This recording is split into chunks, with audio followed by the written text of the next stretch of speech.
The council chamber floated in the darkness of space, a massive structure that had witnessed 10,000 years of galactic history.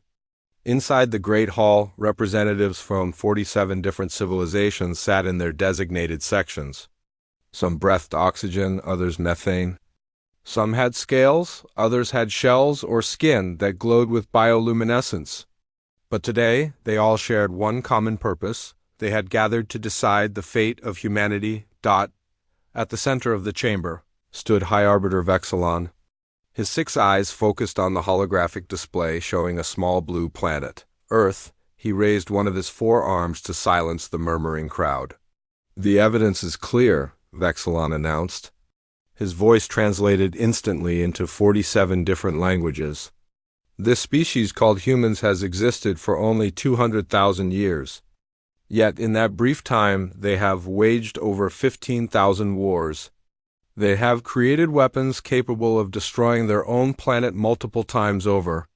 They poison their air, their water, their soil, and now they reach for the stars." The hologram shifted, showing images of human history, wars, explosions, cities burning, nuclear mushroom clouds rising into the sky. "They are a plague," continued Vexilon. "A cancer that will spread across the galaxy if we do not act now." In a small observation cell hidden beneath the main chamber, Tiemann pressed his hands against the transparent barrier. He had been a cargo ship pilot 5 years ago, making routine trips to the outer colonies. Then his ship malfunctioned near Proxima Centauri, and he was captured by a Galactic Council patrol. Since then, he had been their prisoner, their specimen, their example of everything wrong with humanity. Now he could only watch as they decided to kill everyone he had ever known. "The human shows emotional distress," noted one of the guards. A being that looked like a floating jellyfish covered in armor plates. "Let it watch," said the other guard. "Let it see what happens to species that threaten the peace." Back in the main chamber, Admiral Kira stood to speak. She was a reptilian, one of the oldest species in the council. Her scales were deep red and her eyes were cold. She commanded the largest fleet in the known galaxy. "We have observed Earth for 2 centuries, she said. "We have watched them split the atom. We have watched them poison their own kind with chemical weapons. We have watched them kill billions of their own species over resources, over land, over ideas. Imagine what they will do when they discover other worlds, other species." "But they are still primitive," argued one of the younger council members, a being made of crystalline structures that chimed when it spoke. "They have not even left their own solar system. Perhaps with guidance, with education, they could change." "Change?" Kira's voice dripped with contempt. "They had 200,000 years to change. Instead, they perfected the art of killing. They are predators. They are survivors. And survivors are the most dangerous creatures in the universe." The crystalline being tried to speak again, but Vexilon cut it off. "We have debated this for months," the High Arbiter said. "The time for discussion has ended. We vote now."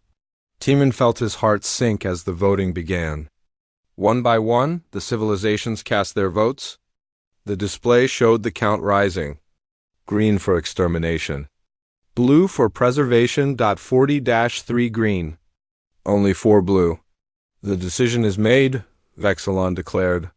"Humanity is deemed too dangerous to exist alongside galactic civilization. The sentence is extinction. Admiral Kira, you will assemble the fleet and carry out this sentence immediately." Kira bowed her head. "It will be done, High Arbiter." "How large a force do you authorize?" "All of it," Vexilon said without hesitation. "I want 9,700 ships.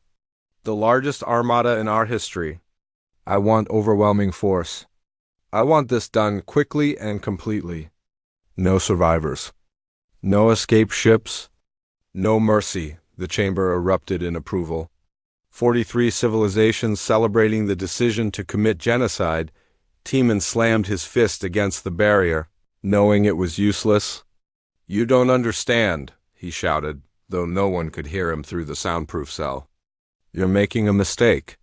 The guard that looked like an armored jellyfish drifted closer. "The human speaks. What does it say?" It says we're making a mistake, the other guard replied, checking its translation device. Typical human arrogance. Even facing extinction, it thinks it knows better than the council. Timon turned to face them, his eyes burning with anger and desperation. You've watched us for 200 years. You've seen our wars, our weapons, our violence. But you haven't understood what any of it means. It means you are monsters, the first guard said simply. No, Timon said, his voice quiet now but intense. It means we know how to fight. It means we know how to survive. Every species in that chamber up there has been at peace for thousands of years. They've forgotten what war really is. They've forgotten what it takes to win when everything is on the line. Your species will not win, the second guard said. Your planet has no orbital defenses, no energy shields, no faster-than-light travel. You cannot even detect our fleet approaching until we are already in your system. This will not be a war. It will be an execution. Timon stared at the guards, then looked up at the ceiling in the direction of the chamber above. That's what you think. That's what they all think. But they're wrong. Explain, the first guard demanded, curious despite itself. Every war we've fought, every weapon we've built, every person we've lost, it all taught us something. We learned how to fight when we're outnumbered. We learned how to win when we're outgunned. We learned that survival isn't about being the strongest or the smartest. It's about being the most stubborn, the most creative, the most willing to do whatever it takes. Primitive philosophy, the second guard dismissed. Maybe, Timon admitted. But here's something else we learned. When you corner a human, when you threaten everything they love, when you give them no choice but to fight or die, that's when they're most dangerous. That's when they stop following rules. That's when they stop caring about anything except making sure the other guy goes down with them. The guards looked at each other. Uncertain dot above them, Admiral Kira was already organizing the fleet. 9,700 ships would take 2 weeks to assemble fully. Then another week to travel to Earth's solar system. 3 weeks until humanity's end. Timon sat down in his cell, his head in his hands. He thought about his family, his friends, everyone on Earth going about their normal lives, completely unaware that an alien armada was about to arrive and end everything. I'm sorry, he whispered. I'm so sorry I can't warn you. But then another thought occurred to him. Maybe it was better this way. If Earth knew the fleet was coming, governments might surrender, might beg for mercy, might accept slavery rather than death. But if the aliens just showed up and attacked, if humanity's first contact with alien life was an attempted genocide, then Earth would do what Earth did best. Earth would fight back. Dr. Jasoo had been studying the night sky for 15 years, but she had never seen anything like this. The telescope array at the observatory showed dozens of objects appearing at the edge of the solar system. Objects that were decelerating. Objects that were massive. Objects that should not exist. Run the analysis again, she told her assistant, her hands shaking as she typed commands into the computer. Check for equipment malfunction. Check for software errors. Check everything. The assistant, a young graduate student, looked up from his screen. Dr. Jasoo, I've checked 3 times. The readings are accurate. There are artificial structures entering our solar system. Hundreds of them. Maybe thousands. Jasoo grabbed her phone and dialed the emergency number for the International Space Agency. This is Dr. Jasoo at Mauna Kea Observatory. We have a critical contact situation. I need to speak with the director immediately. Within 6 hours, every major telescope on Earth was pointed at the incoming objects. Within 12 hours, world leaders were in emergency sessions. Within 18 hours, humanity knew the truth. They were not alone in the universe. And their new neighbors were not friendly. Captain Hyan stood on the bridge of his destroyer, the Incheon, patrolling the waters off the Korean peninsula. His radar officer suddenly called out, his voice cracking with panic. Captain! Multiple aerial contacts. Altitude 30,000 meters and climbing. Speed impossible. They're not aircraft. They're not anything we've ever seen. Before Hyan could respond, The sky above the ship tore open with light. A massive vessel descended through the clouds, so large it blocked out the sun. It was shaped like nothing human engineers had ever designed, all angles and curves that seemed to shift and flow like liquid metal. Battle stations. Hyan shouted, but he knew his weapons were useless. The destroyer's missiles were designed to sink ships and shoot down aircraft, not fight something from another world. All across the planet. The same scene repeated. Tokyo, New York, London, Mumbai, Lagos, Sao Paulo, Sydney, above every major city on Earth. Alien ships appeared. Not just one or two, dozens, hundreds. The largest ship positioned itself over the Pacific Ocean, visible from 6 different countries. From its underside, a beam of light shot down, creating a holographic projection that filled the sky. The image showed a face reptilian, ancient, terrifying. Admiral Kira looked down at the primitive planet and spoke. "Humans of Earth," her voice boomed, translated somehow into every language simultaneously. "I am Admiral Kira of the Galactic Council Fleet. Your species has been judged by the civilized powers of this galaxy. You have been found guilty of excessive violence, environmental destruction, and possessing a temperament incompatible with peaceful coexistence. The sentence is extinction." On his ship, Captain Hyan listened to the words and felt ice form in his chest. "You have 1 rotation of your planet to surrender," Kira continued. "Lay down all weapons. Cease all resistance. If you comply, your deaths will be quick. If you resist, we will sterilize your planet completely. You have 24 hours to decide." The hologram vanished. The alien ships remained, hovering like vultures waiting for prey to die. In the emergency command center beneath Seoul, President Doyon sat with military commanders and scientific advisors. The room was chaos, everyone shouting over each other. "We have to negotiate." One general argued. "We have to buy time." "Time for what?" Another shot back. "We can't fight these things. They have technology centuries ahead of ours." "Then we surrender," a third voice asked. "We just lie down and let them kill 7 billion people?" President Doyon raised his hand and the room fell silent. He was a young leader, only 42, but his eyes held steel. "Dr. Jisu," he said, turning to the astrophysicist who had first detected the fleet. "You've been analyzing their ships. What have you learned?" Jisu pulled up data on the main screen. "Their vessels generate energy shields using a specific frequency pattern. I've been monitoring their electromagnetic signatures. The shields are incredibly strong, but they have a weakness. Every shield has to have a resonance frequency, a point where the right wavelength can disrupt the field. Can we exploit that?" Doyon asked. "Maybe," Jisu said carefully. "But we'd need to modify our weapons. We'd need to coordinate globally. And we'd need to do it in 24 hours. "Then we start now," Doyon said. He looked around the room at the generals and advisors. "Send the word to every nation on Earth. Share all our military technology. Share everything we know. If we're going to die, we die fighting." One of the older generals shook his head. "Mr. President, this is suicide. We should at least try to negotiate." "Negotiate what?" Doyon's voice was cold. "They didn't come here to talk. They came here to exterminate us. You heard their message. They've already decided. They've already judged us. Well, I have news for them. Humans don't just roll over and die because some alien council says so." He stood up, addressing everyone in the room. "Send a message to Admiral Kira. Tell her that Earth's answer is no. We will not surrender. We will not lay down our weapons. If they want this planet, they'll have to take it from our cold, dead hands." The message was broadcast 12 hours later.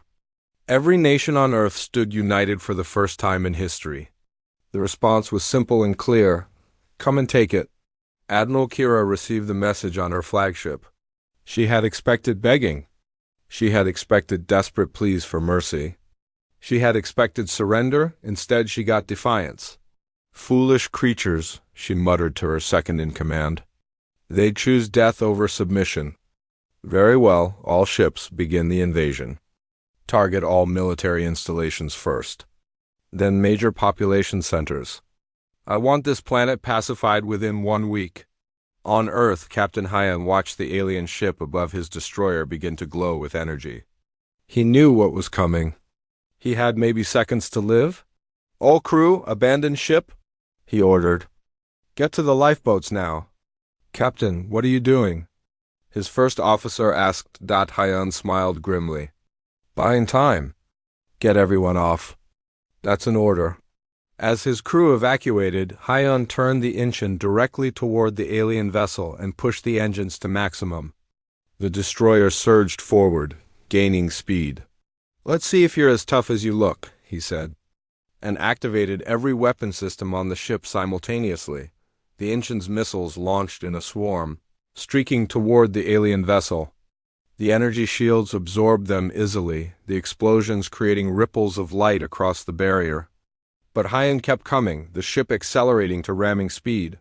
The alien vessel fired back, a beam of pure energy that cut through the destroyer like a hot knife through butter. The engine exploded in a ball of fire, its debris raining into the ocean below. Captain Hyan died in that explosion.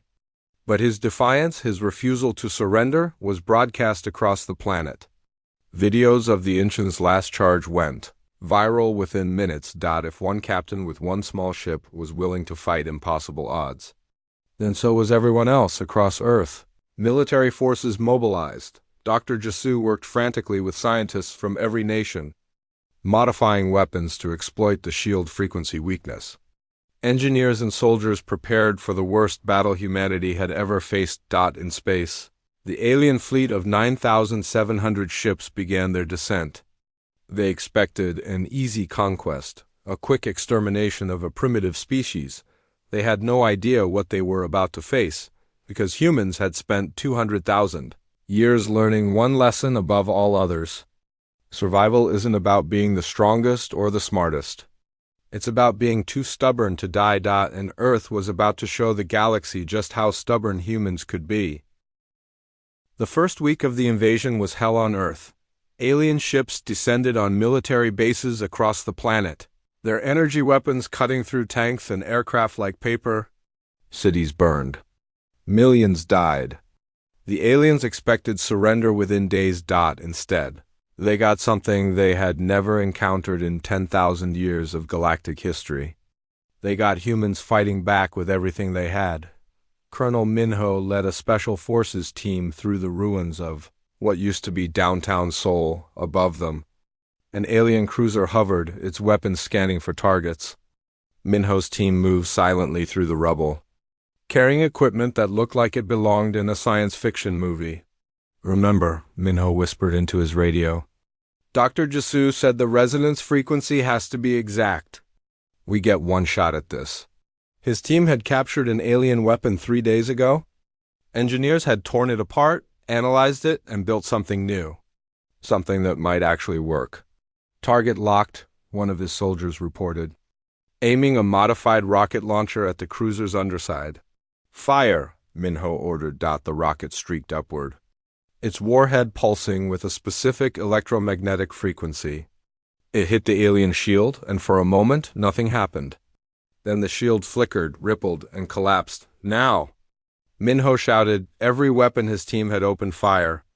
Conventional rockets, armor-piercing rounds, even grenades.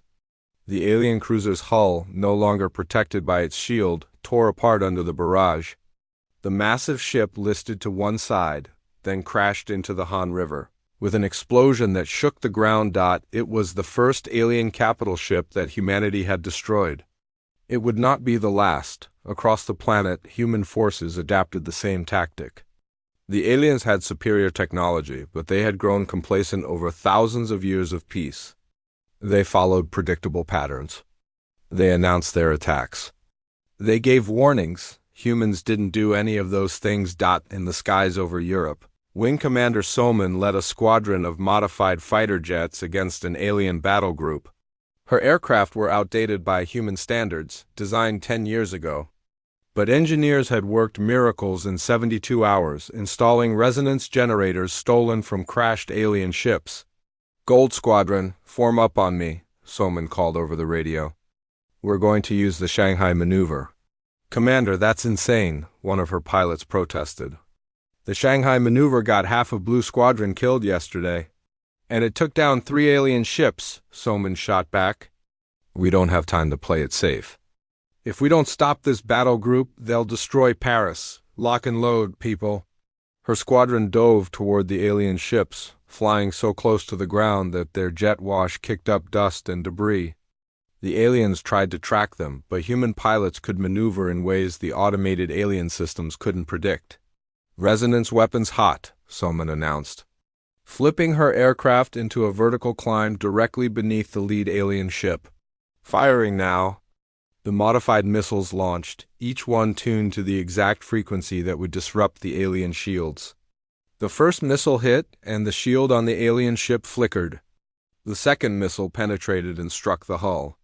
The third missile went straight through and detonated inside the ship. The alien vessel exploded in a fireball that lit up the afternoon sky. "Splash one," Soman called out. "Gold Squadron, pick your targets and engage."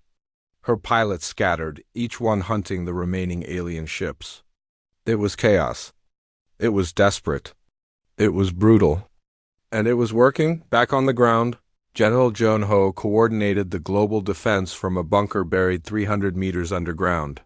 Screens showed battles raging across every continent. The numbers were horrifying. Humanity was losing 3 soldiers for every alien they killed. Cities were in ruins. Casualties were in the millions, but the alien fleet was bleeding too. "General, we have confirmation," an aide reported. "We've destroyed 480 enemy ships in the past 7 days. Out of 9,700, Jun-Ho replied grimly. "We need to do better." "Sir, the aliens aren't fighting like we expected," another officer said, studying tactical displays.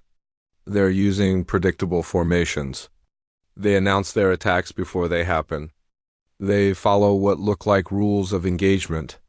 It's like they've never fought a real war before." Jun-Ho leaned forward, studying the patterns. The officer was right. The aliens fought like they were playing a game with strict rules. They never used surprise attacks.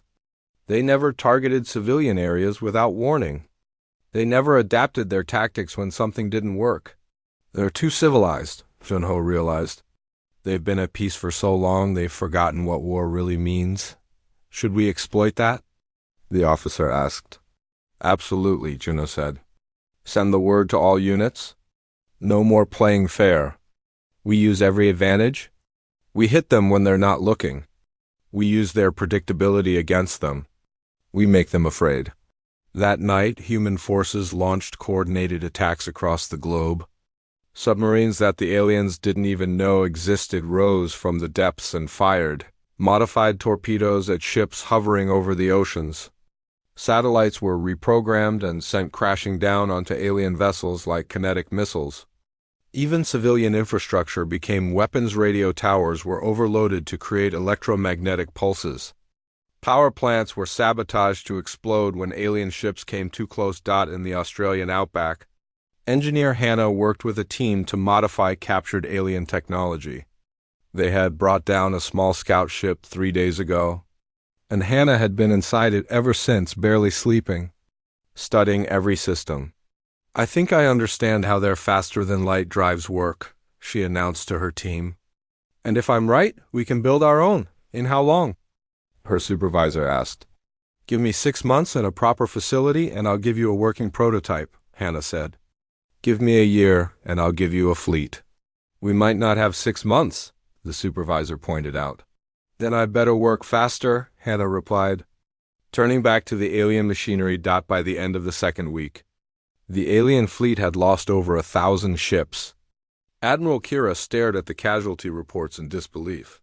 She had expected this to be a simple extermination. Instead, it had become the bloodiest campaign in Galactic Council history. How?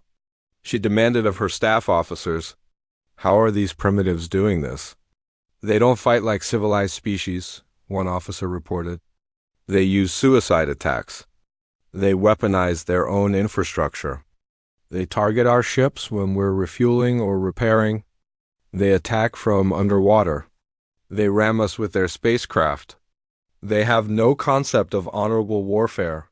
Because they're not civilized, Kira snarled. They're animals. But even animals can be exterminated.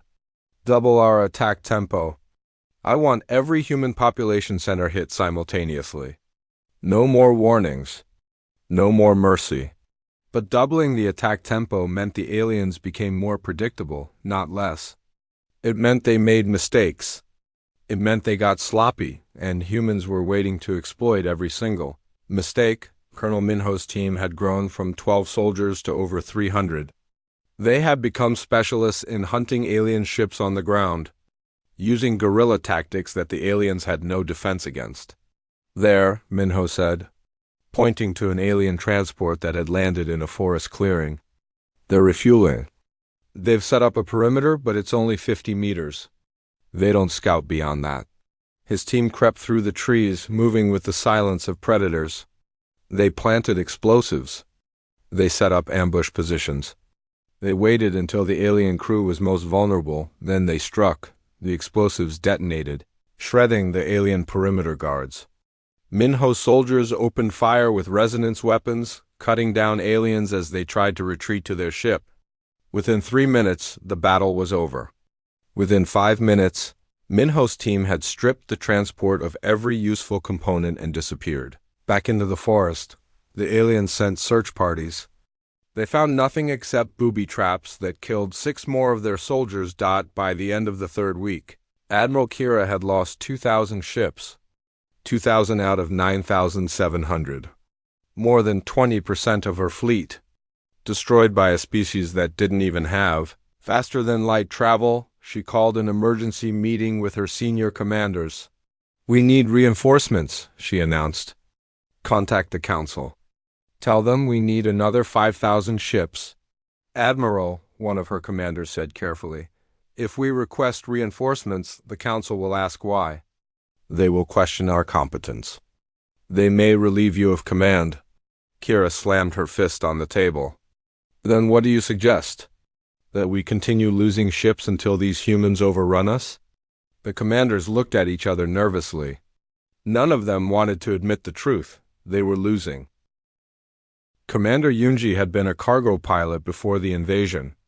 She flew transport planes, moving supplies from one military base to another.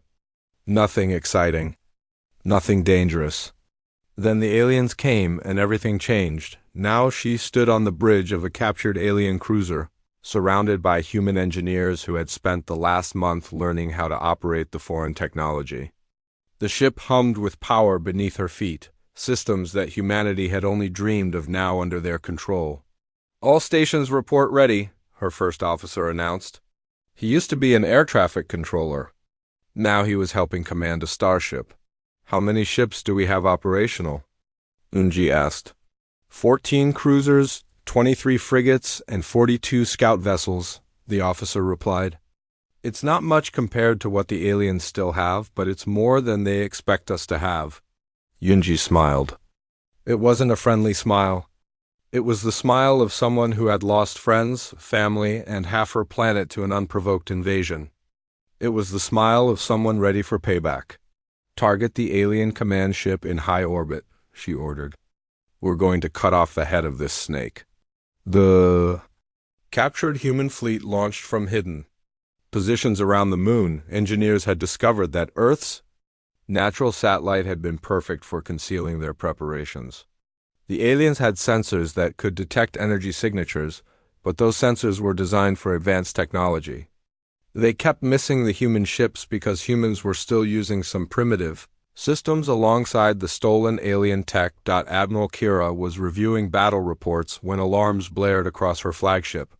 Her tactical officer shouted in panic, "Contacts! Multiple contacts launching from the lunar surface! They're broadcasting our own identification codes." "What?" Kira rushed to the display. "That's impossible.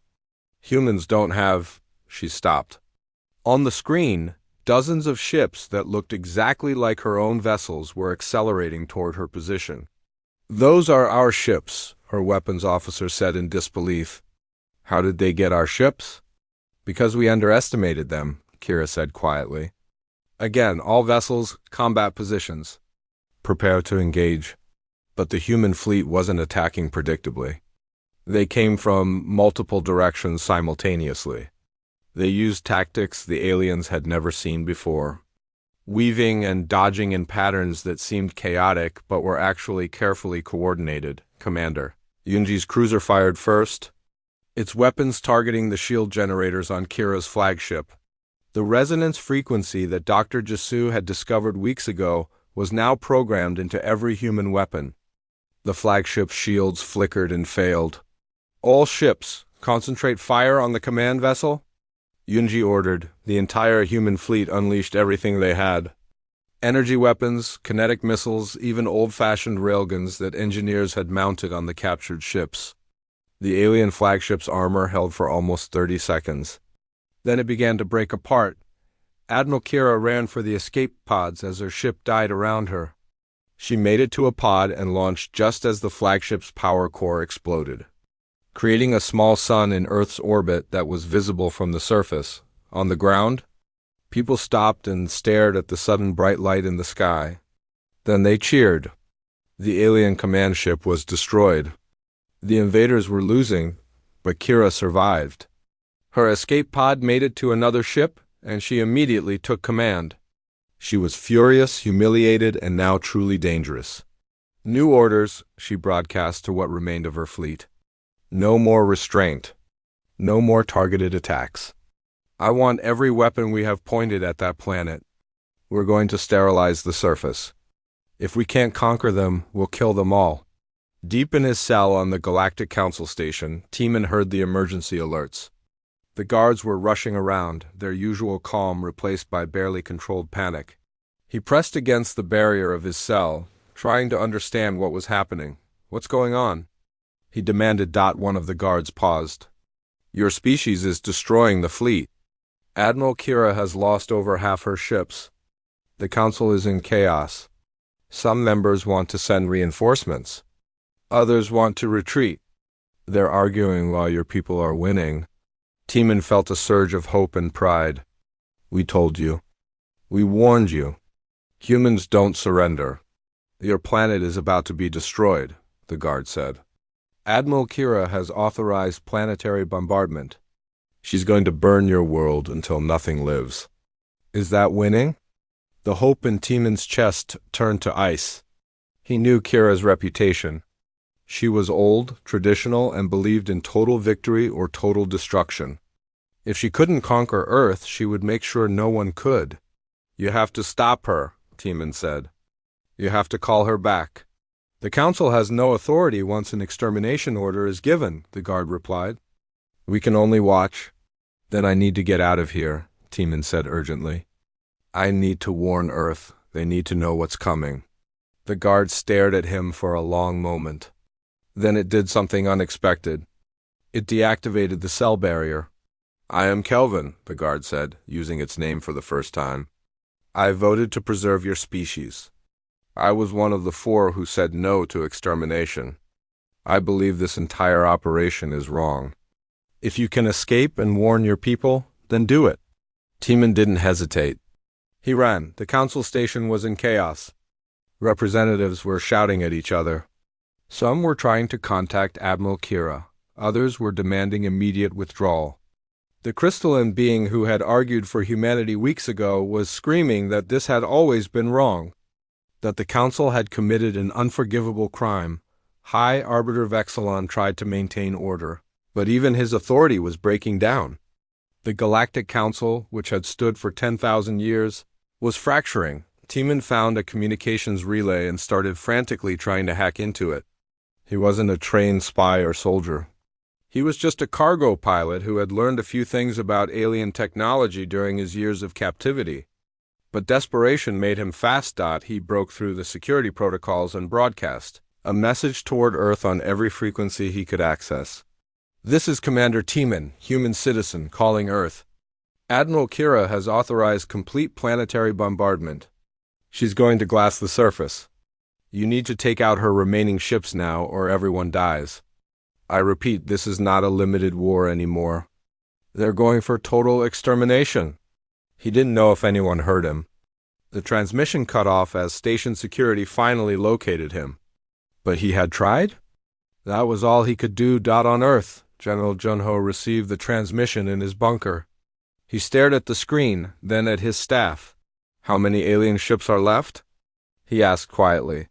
847, sir, an aide replied. They're regrouping in high orbit. Energy signatures suggest they're charging their main weapons. All of them. Junho did the math. 800 ships, each capable of destroying a city with one shot. They could hit every major population center simultaneously. 3 billion people dead in the first salvo.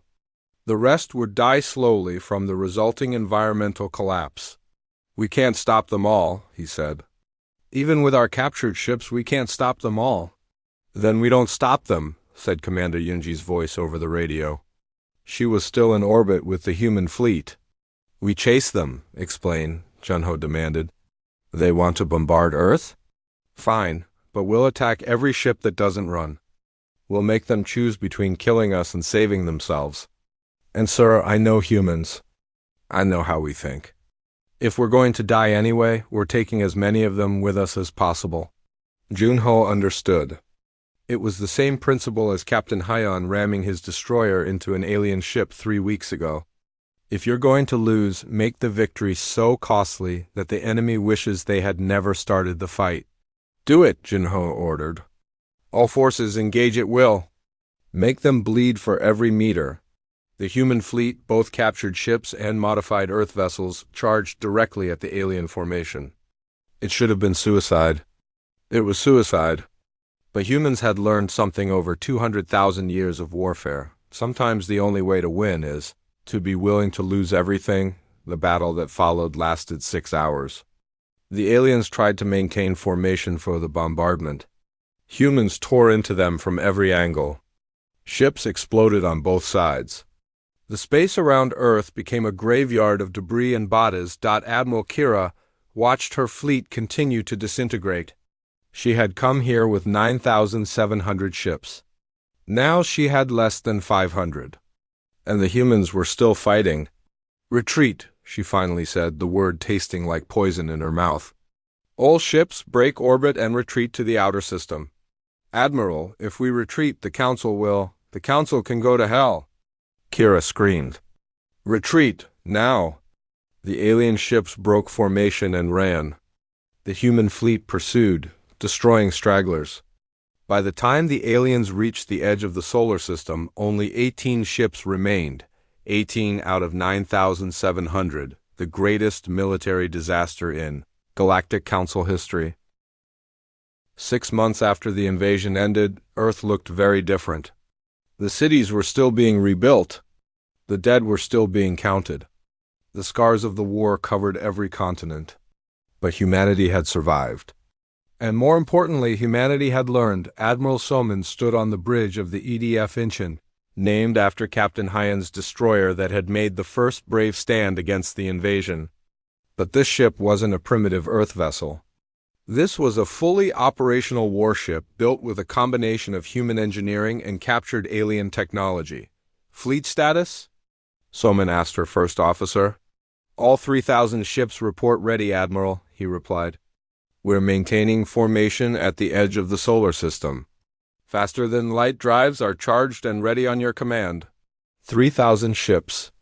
6 months ago, humanity had barely 50 spacecraft, most of them research satellites and space stations. Engineer Hana and her team had worked miracles, reverse engineering the alien technology and improving it with human innovations. The ships Earth now had were faster, more efficient, and deadlier than the ones the Galactic Council used. Message from Earth, the communications officer reported. President Doyan wants to speak with you before we depart. The president's face appeared on the main screen. He looked older than he had 6 months ago. The war had aged everyone who lived through it. Admiral Soman, Doyan said. Are you ready? Yes, Mr. President, Soman replied. The fleet is prepared. We can reach the Galactic Council station in 3 days. Remember your mission? Doyan said seriously. We're not going there to start another war. We're going there to finish the one they started. We're going there to make sure this never happens again. Understood, sir. And Soman? Doyan added. Show them what humanity is really capable of. Not just in war, in everything. The transmission ended. Soman turned to her crew. All ships engage faster than light drives. Destination, Galactic Council Station. Let's go introduce ourselves properly. The human fleet vanished in a flash of light, crossing distances in hours that would have taken months with conventional drives on the Galactic Council Station. Chaos still reigned.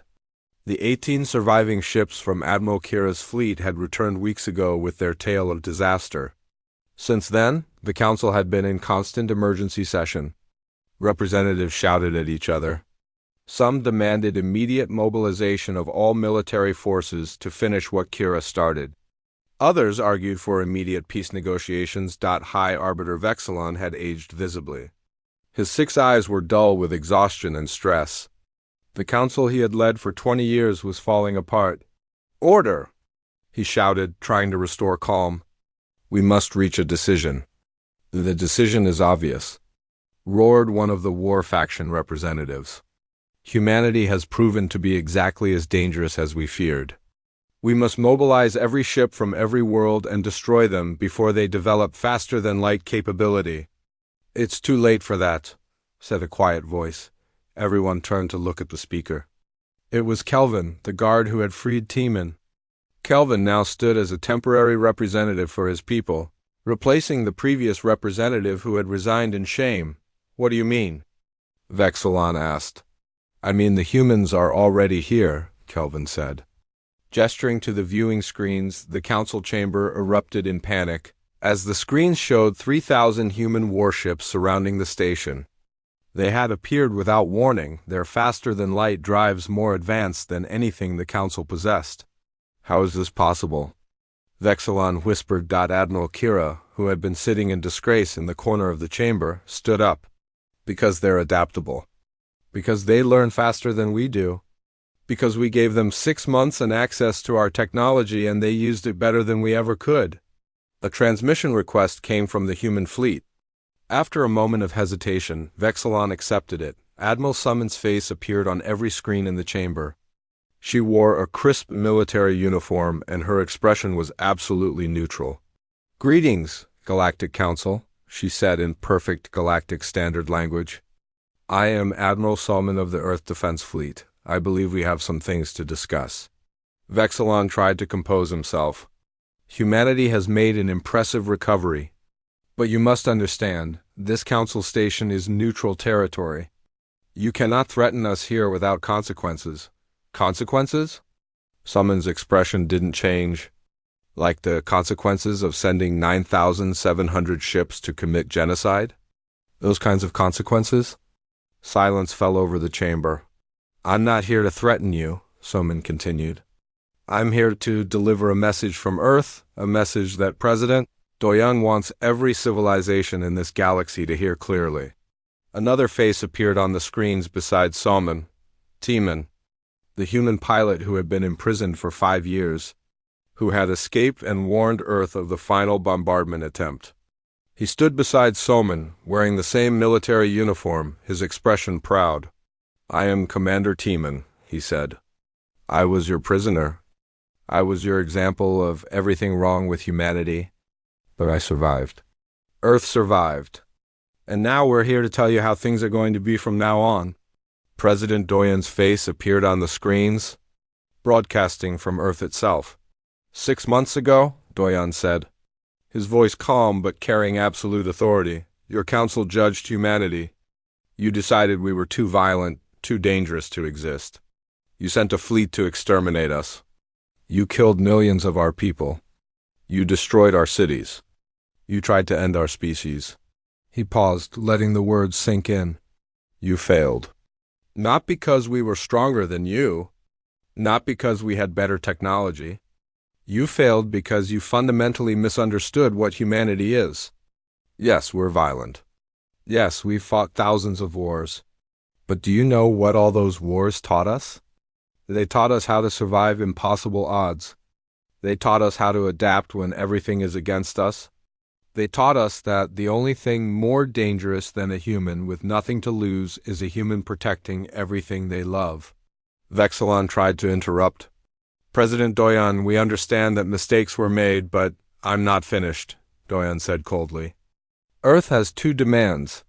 Not requests, demands. First, humanity gets a seat on this council.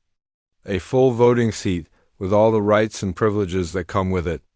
Second, the Galactic Council will sign a binding treaty guaranteeing that no species will ever face extermination again. Not humans. Not anyone. Your days of playing God with other civilizations are over? And if we refuse? Vexilon asked. Doyen's expression hardened. Then Admiral Soman has orders to demonstrate exactly what human warships can do. We've had 6 months to study your technology. We've improved it. We've weaponized it in ways you never imagined. Our ships are faster than yours. Our weapons are more efficient.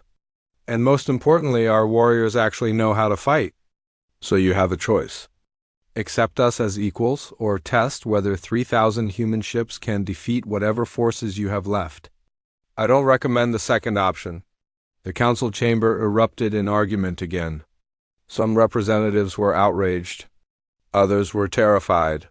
A few looked almost relieved. Kelvin stood up. I vote yes to both demands. My people should have voted to preserve humanity 6 months ago. This is our chance to correct that mistake. The crystalline being chimed in agreement. I also vote yes. The humans are right. We became so comfortable in our peace that we forgot basic morality. We became executioners. That ends now. One by one, other representatives stood and voted. Some voted out of fear of human weapons. Others voted out of genuine respect for what humanity had accomplished. Some voted because they had been opposed to the extermination from the beginning, but had been outvoted. When the count finished. The results were 32 for accepting the demands. 15 against. High Arbiter Vexilon looked at the numbers, then at the human faces on the screens. He was old.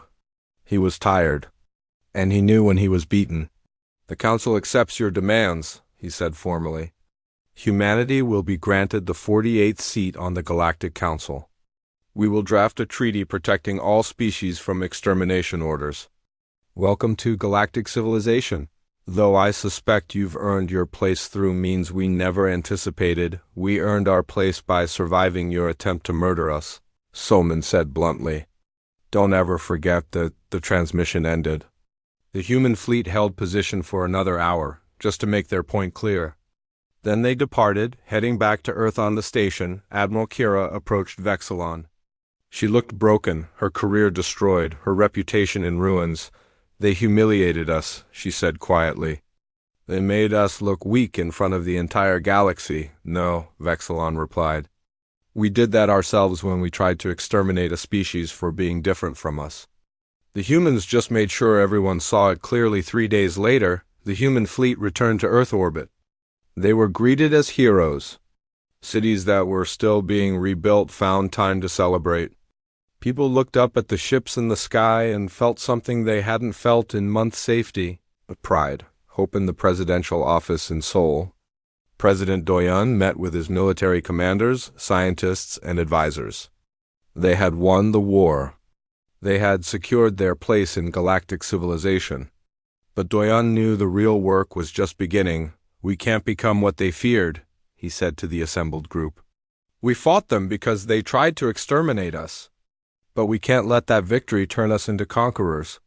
We need to be better.